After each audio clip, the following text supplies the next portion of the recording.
Hey guys, and welcome to our review of Violet Evergarden, Episode 3. I'm your host, the Cinder Blaze, and with me today we have... Makotoa. Hey, welcome back. We're getting consistent with the series. I'm really proud of that. Should we make that? And we're also starting it pretty early, too. That's true. That's also astonishing me. Yeah. Well, let's get into this episode. I feel like this is definitely, like, the slowest of the 3 episodes we've had so far. It was kind of like, at the end of episode 2, they suggested, hey, why don't you go train and get, like, not a degree, but, you know, like, some kind of, like, badge or something to recognize you as a, like a good writer. 2, they were like, go off to, doll school, and you'll learn how to be one. Yeah. And I expected it to kind of be like a mini arc. Same. But so as weird as it is, where you felt that it was a slow like, episode. I was gonna say that it ended quickly. Well, I'm like kind of referring to it as the amount of stuff that happened in this episode was like really, like, for majority of like the first half of the episode, nothing really happened. You know, she went to school, and we know she's already like really good at the technical stuff. Yeah. Like, that's already been shown to us in the previous episodes. And the only progress that Violet really needs to make is kind of like her connection with emotions, which did happen by the end of the episode, but it happened at the very end of the episode. Mm-hmm. For like the rest of it, I mean, nothing really happened besides her meeting her new friend, Lakulia. I looked that up before this episode. I don't know, Alex. I couldn't help but just get sucked into it all and just, like, enjoy every last moment. I didn't notice that it was dragging if it was. I just, like, really enjoyed not just the spectacle, but, like, the character interactions, this new environment that she was in, the strawberry shortcake girl. And, like, I mean, she was, you see her go through this class, and she's excelling in everything, and suddenly the same thing happens again, where she doesn't convey people's emotions properly. And they sort of do this kind of, like, almost this really abrupt, I guess, time skip, where suddenly they're graduating. Yeah, and I was like, the next day, it's like, well, this person knows how to write, and this one doesn't. Yeah, we did not waste time here on, which I almost wish that we did spend a little bit more time, but honestly, if that means the rest of the show has more content, and we're just gonna go right through, fine by me. But the fact that, like, by the end, maybe it's the nature that this episode took so long to get there, so that it would make it feel all the more worth it when it happened, when she did get something out of it. And it wasn't much, but it was enough. And that got me good. Like, when her brother was reading the letter, I cried. I don't know what it was. That just really, it touched me. She touched him. We were both touched. Yeah. Like, okay, when I was saying this episode was slow, I didn't, like, mean it in, like, a really bad way. I'm just saying relative, like, the other episodes. Okay. Where we kind of, like, had, like, a lot of stuff introduced to us. This one, like, the slower pace kind of, it fit really well. Especially with the introduction of Lakulia as, like, her kind of, like, schoolmate. Like, the person kind of sits right next to you, kind of, like, develop that slow bond because you're, like, partnering up with each other during your exercises and stuff. Yeah. It was a very, like, relatable experience. Mm-hmm. And it did kind of, like, help the two, like, understand each other. Like, when they're doing the exercises, she would always tell Lakulia to write at the end, can you tell me anything about the major or anything like that? And then, like, after the class was done, she's like, or at least near the end, she's like, why don't I write a letter to that major person of yours, because he seems to be the person you really want to talk to. Yeah. She got to the point, man. And then the other, the other girl kind of called her out on it too. It's like, or sorry, Violet. I mean, she just was straightforward with it when she said, "You should write them a letter, or you should write him a letter." And I just the nuance of it, just the little things, just oh my gosh, the direction and the angles and the art is just so good. I don't know what to say. I'm eating this up. I hope I can own this on Blu-ray. I really hope that freaking Aniplex doesn't get their greedy little hands on it and like freaking spike up the price, because I want to own this on Blu-ray someday. Honestly, if this gets like any better, it's gonna be that way. The good thing about the show is that it's not like an Attack on Titan thing where there's so much like unnecessary hype about it. I mean, okay, for Attack on Titan season 1, the hype was surely deserved. This is flying a little bit under the radar, and I think it's because it's not getting the promotion by Crunchyroll, like all the other shows are that are coming out. I mean, there's a few that are still with Anime Strike, even though Anime Strike is, for all intents and purposes, dead, but they still have rights to some newer anime. It's just now you have to search them up individually. There's no main hub to search for the shows. You've got to be like, oh, I got to know what shows I want to watch this season and which ones aren't going to be on Crunchyroll or Netflix, and then search them up specifically on Anime Strike. So rest in peace any like potential viewers to those shows that just would have happened to be like, okay, what's new this season, and just click on Crunchyroll. Like, it's not going to happen. Those shows are almost dead in the water unless they can really pull themselves up just by word of mouth. Sucks though. Yeah. And so right. same with Violet Evergarden to an extent, because I mean, it's not getting too much like promotion, and on top of that, it's one of those shows that you have to go through alternative means to find now.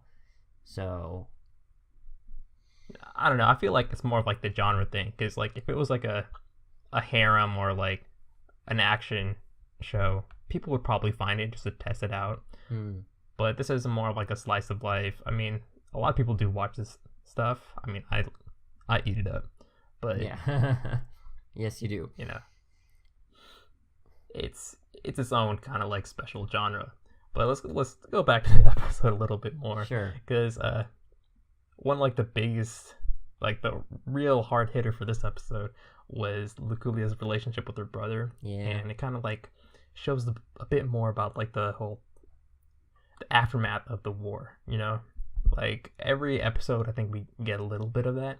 Mm-hmm. And this one is a more tragic story in a way. Yeah. Because like the war really messed up their family, and especially like from like Luculia's perspective, where she's kind of like always like trying to put on like a smiling face, and when everything's kind of like not really falling into play, or everything's not like well at home, she's still kind of like her emotions towards that are a lot harder to convey, which kind of comes back to Violet, where she kind of like she understands her friend to an extent where she can write her feelings for her, and I feel like that was like a really good like first step for her being this ghostwriter. And the way I said that, ghostwriter, just made me think ghostwriter. Ghostwriter. Yeah, it sounds cool. It does. And the way they what are they called? Something dolls. Auto dolls. Dolls. Auto memoir dolls. And, yeah, that also sounds pretty cool. I don't know why. Yeah. But I think like one other thing that happened this episode, I don't know how I felt about it, but I want to ask you. Sure. The relationship between the blonde delivery guy and the big-chested like supervisor. Yeah, where did that come from? That felt like it came out of nowhere. Honestly, it happened last episode when she went like super flirty with the colonel dude. I know, like that, right in front of his face. Oh, right. Yeah, so, like, I don't know what they're implying there, but... Yeah, she got all over him. And by the way, I don't know if you knew this, but he is voice acted by the same guy who does Dio from JoJo's Bizarre Adventure. The blonde dude? Yeah. Or no, the Colonel? No, the Colonel. Or the... Yeah, Dio pops up in the weirdest places. I'm fine with that. Yes, it's great. It's great. Now I can't unsee it, but it's great. Or unhear it. Unhear it, now... right, technically. Nah. I hear it now. Yeah. I hear it in my head now. Yeah. Well, thanks for giving me that insight in the show. Yeah. But as for the blonde and the lady who was in charge of the auto doll thing, I don't know how I feel about it. Like it's kind of a funny, playful thing that you're just seeing happen in the background as it's the main part of the story is revolved around Violet Evergarden, but I don't know if like I ship them really. They didn't feel like a compatible match, She's a little bit old for him from the way I see it. Also, I mean, he was trying to hit on a bunch of the younger girls too, so it's just like suddenly where did this come from? I don't know. We'll see where it goes, but it's not something I was expecting or like it's not like a pleasant surprise. It's more like, what?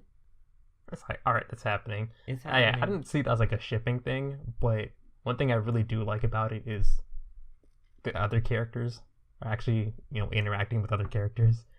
Like, okay, I really hate it when a series has just like one main character and everything revolves around them, and like the second, like they're absent, nothing happens. You're right. Or if that main character kind of becomes boring, then the show has nothing going for it. And like, Violet isn't the most interesting character at times.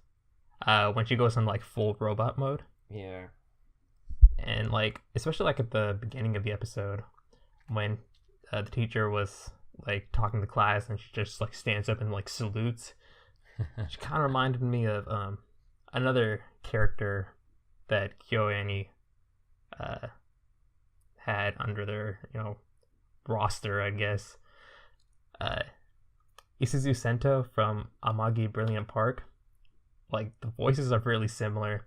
The way they're kind of like super stoic is also really similar, except like Sento would also kind of like have her own quirks. She wasn't like always stone, but Violet is, and I kind of wish that in the upcoming episodes we kind of like break her kind of like robotic nature a bit, because like even though that is like part of her charm, I feel like if she kind of continues on this path, it'll be a little bit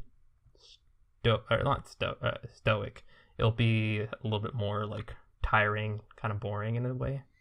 I think that the whole show is sort of pivotal on her development out of that because of what she's looking for. She's looking for, in a sense, emotions or understanding emotions. So I imagine that as time goes on, we're going to get more of that out of her. And I think it'll be very satisfying if they handle it well. I mean, already they introduced a couple of characters in this one episode, and it already had me feeling for them, the girl and her brother. So I think the writers are capable of telling it well. It's just, here's hoping. But I'm along for the ride already, so here we go. We'll find out. All right. Well, I think that was my final thought. Do you have any? Other than the fact that her new dress makes her look more like Saber than she already did? No. Yo, when I was watching it with my brother, he was like, who was this character, Saber? And I'm just like, damn. It's all right, we got Saber and Dio in this show. Oh my gosh, you're right. That's great. All right. I guess this wraps it up for us. Make sure to like, comment, and subscribe down below. And check out that description for all of our social media links and also our Discord chat, because that's popping. All right. See you next week. Yep. See you guys.